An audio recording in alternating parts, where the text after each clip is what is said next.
Hello students, class 7। আশা করি তোমরা সবাই খুব ভালো আছো।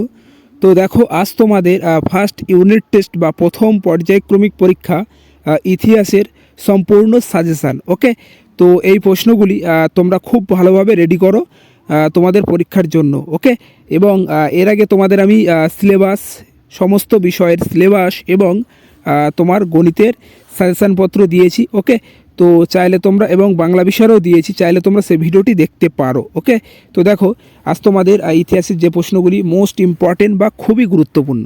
তো দেখো, প্রথম প্রশ্নটি একটু দেখে নাও কি দেওয়া আছে।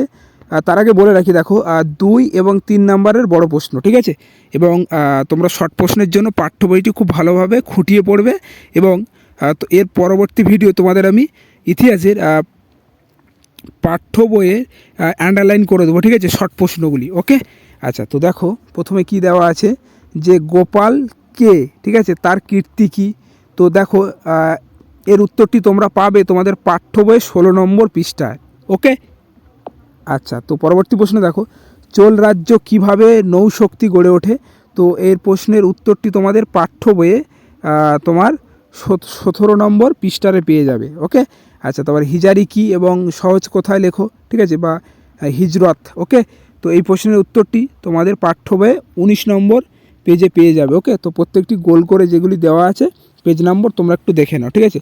তারপরে দেখো, মাৎস্যন্যায় কি, এই প্রশ্নটি মোস্ট ইম্পর্টেন্ট, তোমাদের অনেক স্কুলে আসার চান্স প্রবল। ওকে, খুব গুরুত্বপূর্ণ।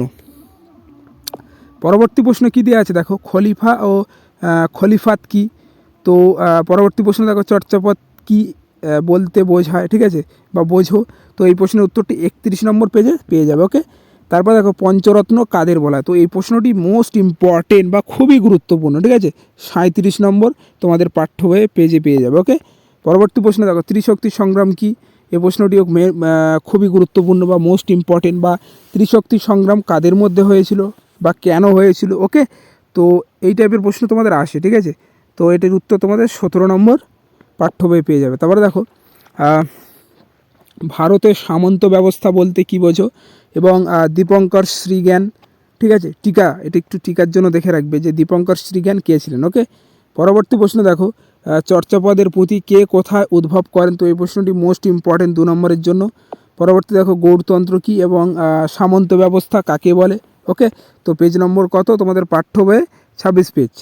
আচ্ছা, পরবর্তী দেখো, উর ও নারু কী এবং ইউরোপের সামন্ত ব্যবস্থা কাকে বলে। ওকে, পরবর্তী দেখো, রাজা লক্ষণ সেনের রাজসভা সাহিত্য চর্চার পরিচয় দাও, 37 পৃষ্ঠার, ঠিক আছে।